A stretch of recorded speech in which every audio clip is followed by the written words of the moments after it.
Ons gaan vanoggend voort met ons behandeling van die Heidelbergse Katekismus, met ons belydenis.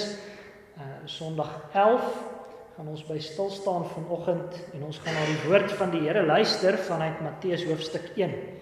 Matteus 1 vers 18 tot 25 en dan gaan ons die klem in die besonder laat val op vers 21 van Matteus 1.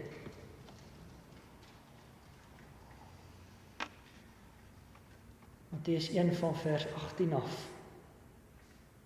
Die geboorte van Jesus Christus was dan so, toe sy moeder Maria verloof was aan Josef, voordat hulle saamgekom het, is sy swanger bevind uit die Heilige Gees.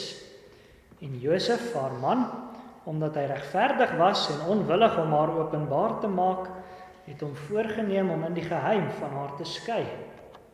Maar terwyl hy dit in gedagte gehad het, verskyn daar 'n engel van die Here in 'n droom aan hom en sê: Josef, seun van Dawid, wees nie bevrees om Maria, jou vrou, by jou te neem nie, want wat in haar verwek is uit die Heilige Gees. En sy sal 'n seun baar en jy moet hom Jesus noem, want dit is hy wat sy volk van hulle sondes sal verlos. En dit het alles gebeur sodat die woord vervul sou word wat die Here deur die profeet gespreek het. Kyk, die maagd sal swanger word en 'n seun baar en hulle sal hom Immanuel noem. Dit is, as dit vertaal word, God met ons. En toe Josef uit die slaap wakker word, het hy gedoen soos die engel van die Here hom beveel het en sy vrou by hom geneem. En hy het haar nie beken totdat sy haar eerstgebore seun gebaar het nie, en hy het hom Jesus genoem. Dan uit ons belydenis Sondag 11, vraag 29, die vraag daar: waarom word die Seun van God genoem Jesus, wat verlosser beteken? Die antwoord: omdat hy ons van al ons sondes verlos en by niemand anders enige saligheid te soek of te vind is nie. En dan vraag 30: glo die mense wat hulle saligheid en heil by die heiliges, by hulle self of iewers anders soek, ook in die enigste verlosser, Jesus? En die antwoord: nee, maar hulle verloon met die daad die enigste verlosser en heiland, Jesus, alhoewel hulle met die mond in hom roem.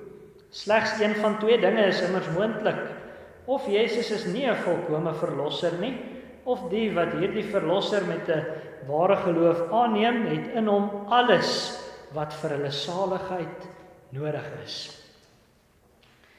Sover dan uit ons belydenis. Ons fokusvers, vers 21 van Matteus 1. En sy sal 'n seun baar en jy moet hom Jesus noem, want dit is hy wat sy volk van hulle sondes sal verlos.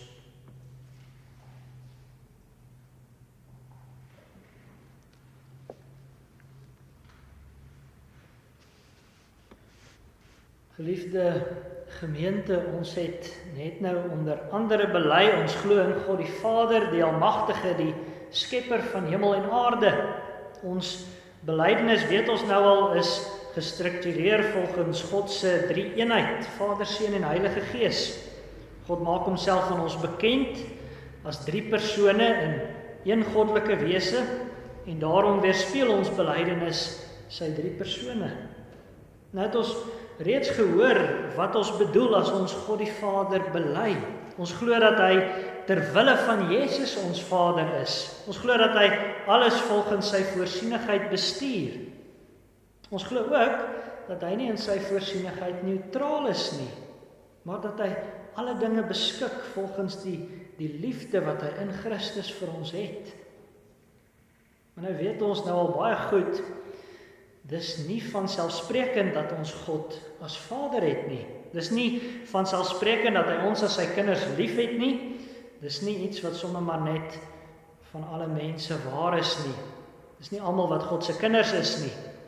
Slegs hulle wat in hom glo. God is dus ons genadige Vader, maar hy is dit ter wille van Jesus Christus. As ons dus die Vader bely, dan moet ons logies ook die Seun bely. Die Seun is die rede waarom ons die Vader as ons Vader mag ken. En nou bely ons Sondag na Sondag die Seun met die woorde: ons glo in Jesus Christus, die eniggebore Seun van God, ons Here. Hoor nou mooi, hier is 4 name of 4 titels wat ons noem as ons die Seun bely. Jesus, sy eie naam, Christus, sy amptstitel, eniggebore Seun van God, dis sy ewige betrekking tot God, en Here, sy genadige betrekking tot ons. Elkeen van hierdie name druk iets uit van wie die Seun is. En daarom neem ons ook in ons katekismes tyd om na die betekenis van elkeen van hierdie name te luister. Vanoggend staan ons stil by Christus se eie naam, Jesus. En die groot vraag van ons belydenis vanoggend ook vir elkeen van ons persoonlik: waarom noem jy hom Jesus, wat verlosser beteken? Daar is vir ons wat glo 'n heerlike troos in hierdie naam opgesluit, so gaan ons hoor. 'n groot deel van die troos lê ook in die manier waarop Jesus sy naam ontvang het. Daarom hoor ons vanoggend eers vanuit ons skrifgedeelte van Josef se benoeming. Ons skrifgedeelte begin in vers 18 met die woorde: die geboorte van Jesus Christus was dan so, toe sy moeder Maria verloof was aan Josef, voordat hulle saamgekom het, is sy swanger bevind uit die Heilige Gees. Ons weet dat Maria nie op die gewone manier swanger geword het nie, sy het as 'n maagd sonder die betrokkenheid van 'n man swanger geword, en dit moes so wees, sodat Jesus as sondelose mens gebore kon word. Maar as ons in die evangelie volgens Lukas gaan lees, dan hoor ons dat Maria geweet het wat met haar gebeur het. Die Here het die engel Gabriël gestuur om vir haar te sê dat sy uit die Heilige Gees swanger sal word en dat sy aan die Messias van God geboorte sal gee. So Maria het besef wat gebeur, maar met haar verloofde Josef was dit anders. En daarom hoor ons ook in vers 19 van ons skrifgedeelte: en Josef, haar man, omdat hy regverdig was en onwillig om haar openbaar te maak, het hom voorgenem om in die geheim van haar te skei. Opvallend, ons hoor in hierdie gedeelte dat Josef en Maria verloof was, maar vers 19 noem vir Josef reeds haar man. En dit is so as gevolg van die manier waarop huwelikssluiting in daardie dae tussen die Jode gewerk het. Wanneer twee mense aan mekaar verloof was dit 'n baie ernstiger saak as deesdae se verlovings. Paartjies is eintlik al in die verlovingstyd gesien as man en vrou. Die huwelik is eintlik al in beginsel gesluit. Dis hoekom ons skrifgedeelte praat van Josef as haar man en dat hy van haar wou skei. Wanneer die verlovingstyd in daardie dae tot 'n einde sou kom, dan word die huwelik voltrek en die paartjie trek saam in as man en vrou. So geslagsgemeenskap vind dan eers dan plaas, as hulle die huwelik voltrek of voleindig. So dit is die rede waarom Josef planne sou maak om van Maria te skei. Die Here het nog nie aan hom verskyn nie. Dit het duidelik geword dat Maria swanger is. So Josef het met ander woorde sy somme gemaak en besef dat hy nie die pa is nie. Maar hy wou vir Maria die skande spaar en daarom het hy probeer kyk of hy in die geheim van haar kan skei. En dan verskyn 'n engel van die Here in 'n droom aan hom. En ons het sy woorde gehoor: Josef, seun van Dawid, wees nie bevrees om Maria jou vrou by jou te neem nie, want wat in haar verwek is uit die Heilige Gees. Die engel spreek vir Josef aan as seun van Dawid. Nou die vorige deel van Matteus 1 is dit duidelik dat Josef wel uit die nageslag van Dawid was. So met hierdie titel herinner die engel hom eintlik dat daar nog 'n heerlike belofte van die Here is wat in vervulling moet gaan. Die Messias, die groot verlosser en koning van God se volk, moet nog uit Dawid se nageslag gebore word. Ons weet mos dat die Here reeds 1000 jaar voor die gebeure in ons skrifgedeelte beloof het dat dit 'n nakomeling van Dawid sou wees wat tot in ewigheid regeer. Die tyd van afwagting vir die koning van alle konings het uiteindelik tot 'n einde gekom. Josef moet nie bang wees om vir Maria as sy vrou te neem nie. Hy sou immers dalk kon bang wees dat hy sal deel in haar sonde as die huweliksvoltrekking voortgaan, as sy nou volgens Josef se verstaan aan hom ontrou was. Die skrif leer ons, hy was 'n regverdige man, godvreesend, opreg in sy diens aan die Here. Maar die engel vertel vir hom dat Maria uit die Heilige Gees swanger is. Josef moet met die huweliksluiting voortgaan, dis God self wat direk hierdie lewe in haar gewek het. En God wil nie hê dat sy Messias deur 'n enkel maag grootgemaak moet word nie. Hy wil hê dat sy Messias ondubbelsinnig uit die huis van Dawid moet kom. Nie alleen deur bloed nie, maar ook deur die verbondsverantwoordelikheid van 'n nakomeling van Dawid. Josef moet voortgaan met die huwelik, want God het hom gekies om die verantwoordelikheid van 'n aardse pa op homself te neem. Hy moet die Messias grootmaak. Wat 'n geweldige gedagte. Christus word in 'n huishouding gebore. Daar sal hy soos 'n gewone kind sy vader en sy moeder moet eer, en daar sal hy hom in die besonder aan hulle gesag moet onderwerp. Nou hoor ons dat die engel verder aangaande Maria vir Josef sê, en sy sal 'n seun baar en jy moet hom Jesus noem. Josef kry die taak en voorreg van 'n vader. Hy moet die seun wat Maria gaan baar benoem. In die skrif is dit 'n heel besondere taak om te mag benoem, om 'n naam te mag gee. Die eerste rede is dat 'n mens gesag uitoefen as jy benoem. Daarom het Adam byvoorbeeld daar in die tuin van Eden sy heerskappy oor die skepping uitgeoefen deur die verskillende diere te benoem. Dis ook onder andere hoekom ons die Here nie iets anders mag noem as wat hy homself noem nie.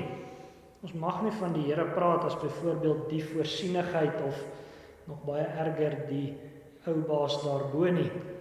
God is groot en ons is klein. Ons mag hom net noem soos wat hy hom aan ons bekend maak.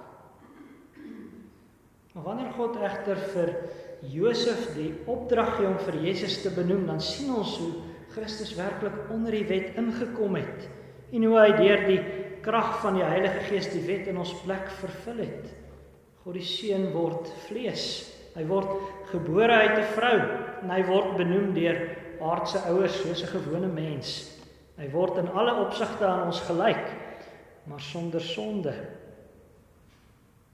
En nou mag Josef ook nie sommer maar net die seun noem wat hy wil nie. God gee vir hom die naam. En daarin sien ons die tweede rede hoekom hierdie naamgewing so belangrik is. In die Bybel druk 'n naam gewoonlik die wesensaard van iets of iemand uit. 'n Naam is nie in die skrif 'n leë ding nie, dis ook nie maar net iets wat jou uitkenbaar maak nie. 'n Naam wou destyds sê wie en hoe jy in werklikheid is. En nou gee God self die eie naam waarmee die Messias genoem moet word. Hy sê wie Jesus in werklikheid is. So ons kan maar weet wie Jesus is, pas volkome by sy naam. God het self op daardie naam besluit. By uitnemendheid is Jesus wat hy genoem word. Nou is dit opvallend, broer en suster, die naam wat Josef en Maria vir hom moet gee is in die tyd van ons skrifgedeelte eintlik nie werklik so 'n besondere naam nie. Daar was heelwat Jode wat in die tyd die naam sou hê.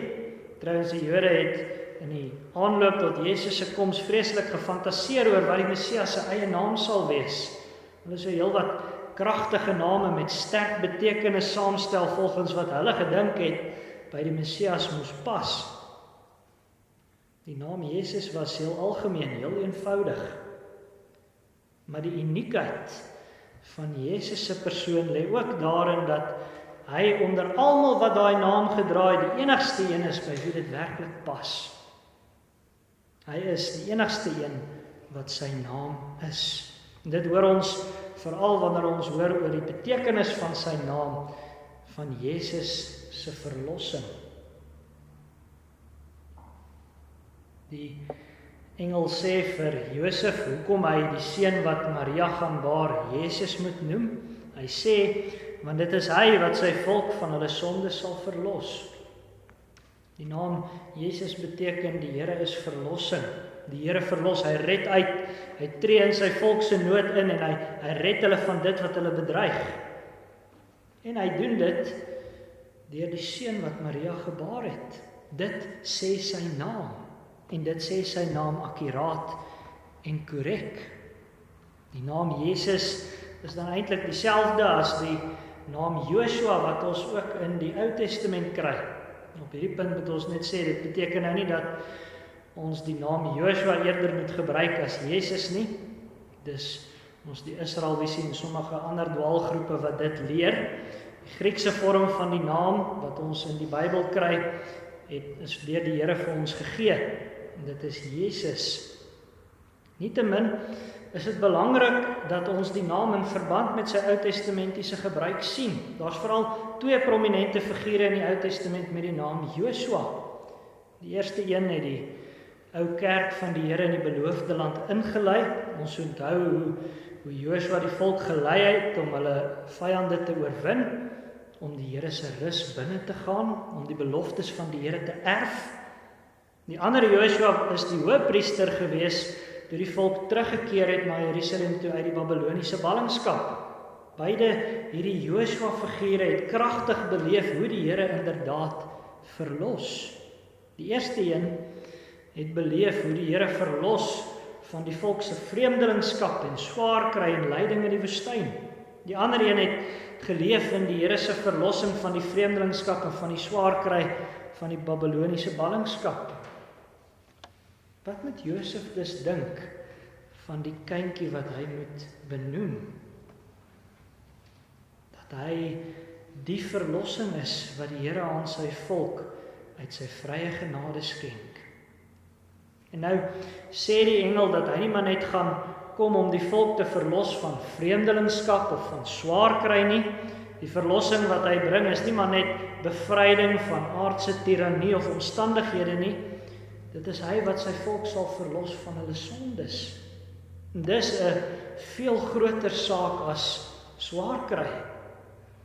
Dis inderdaad 'n saak van lewe en dood, ewige lewe en ewige dood.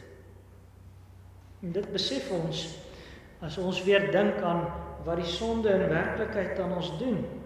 Die sonde, broer en suster, plaas jou in 'n staat van beskuldiging voor die lewende God. En hy is 'n verterende vuur. Dis vreeslik om in sy hande te val. Sy regverdige straf oor die sonde is die ewige dood in die hel. En dit is erger as enige iets wat jy jou kan indink. Hoe verskriklik dat die sonde jou 'n vyand van hom maak, 'n vyand van God.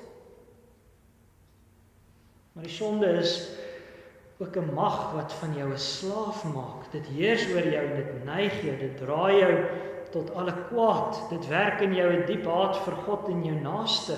Dit baar vir jou 'n toekoms van dood en ellende.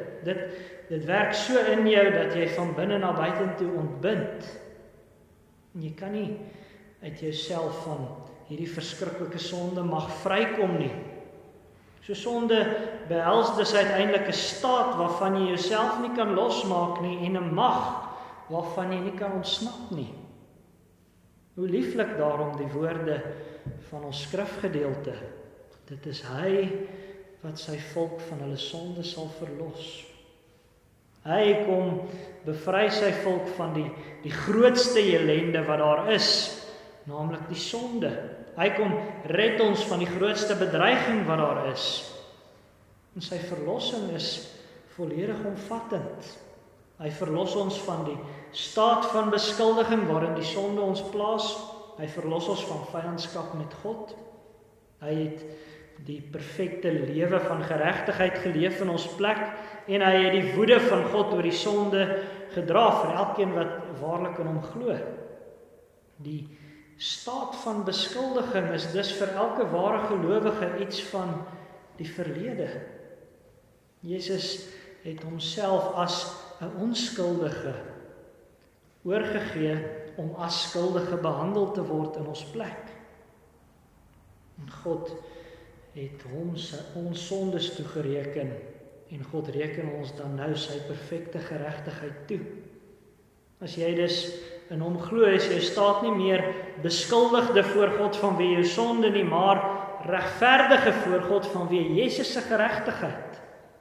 En so kry ons deel aan die verlossing van die staat waarin ons sonde ons laat beland het. Vanweë sy bloed wat hy vir ons gestort het, is ons in die oë van die Vader vlekkeloos rein, asof ons nooit gesondig het nie. Hy wil vanweë Jesus se offer in ons plek aan die sondes nie meer dink nie.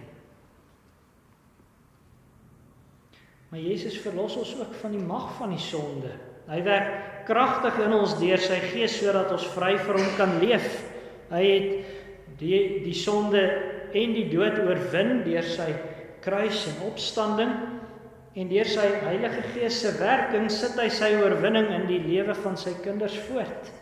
Hy werk so in ons dat ons sondes afsterf en as nuwe mense lewe, dat ons hoe langer hoe meer 'n afkeer en 'n haat vir ons sondes kry en 'n liefde vir God en sy geregtigheid. Broer en suster, Jesus maak dus van skuldiges regverdiges. Hy maak van slawe vry mense. Hy maak vyande van God sy kinders. Hy maak van mense wat die ewige dood en die hel verdien, erfgename van die ewige lewe. Daar is dus geen kwessie daaroor nie. Hy is wat sy naam sê hy is.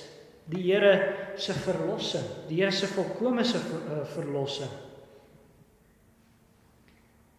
Maar nou is dit lewensbelangrik dat ons besef, dit is net hy wat in sy wese en identiteit pas by hierdie naam. Ook daarom is sy naam die naam bo alle name. Ons hoor in Handelinge 4 vers 12, en die saligheid is in niemand anders nie, want daar is ook geen ander naam onder die hemel wat onder die mense gegee is waardeur ons gered moet word nie. As ons sê ons vertrou op Jesus se naam vir verlossing, dan bedoel ons nie daarmee dat sy naam 'n opsie is tussen 'n klomp ander nie. Die saligheid, die verlossing is slegs in hom te vind. Dis ook wat ons baie duidelik in Sondag 11 bely.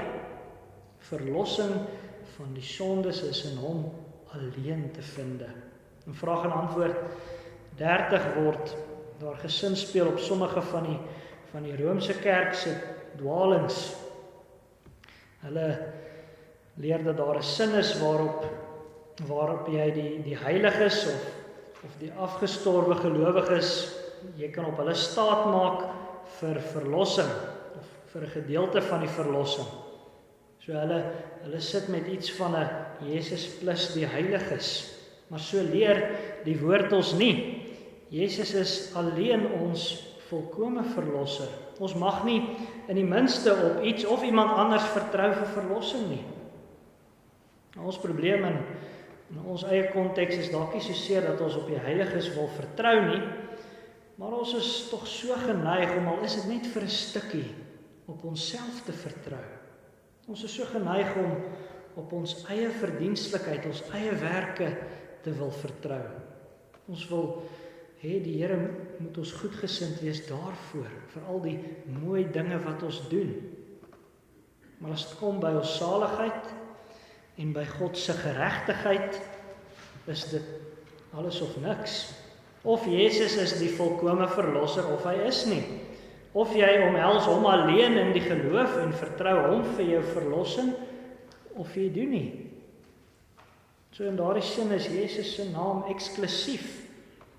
En daarom moet ons daarteen waak om hom nie met ons mond alleen te bely nie, soos wat ons in ons belydenis hoor. As jy 'n stukkie van jou verlossing op jou eie wil bewerk, dan is jy besig om vir Jesus met die mond alleen te bely. Soek daarom jou hele verlossing in hom. Dat jou mond werklik bely wat jou hart glo. Moenie op jouself vertrou of op enige iets of iemand anders as hom nie. Hy is die enigste naam wat gegee is waardeur ons saligheid kan verkry. En dit bring ons uiteindelik by nog 'n belangrike deel van die troos wat daar in Jesus se naam opgesluit is. Sy naam is vir hom gegee as eie naam, maar God het sy naam ook aan ons gegee, sodat ons hom in sy genade en sy barmhartigheid kan ken.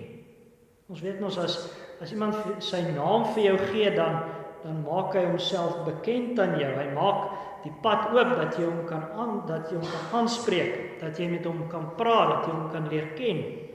As iemand sy naam vir jou gee, dan gee hy vir jou 'n tipe handvatsel op wie hy is, op sy identiteit. Hoe wonderlik is dit dus dat God sy naam in die skrif van ons bekend maak.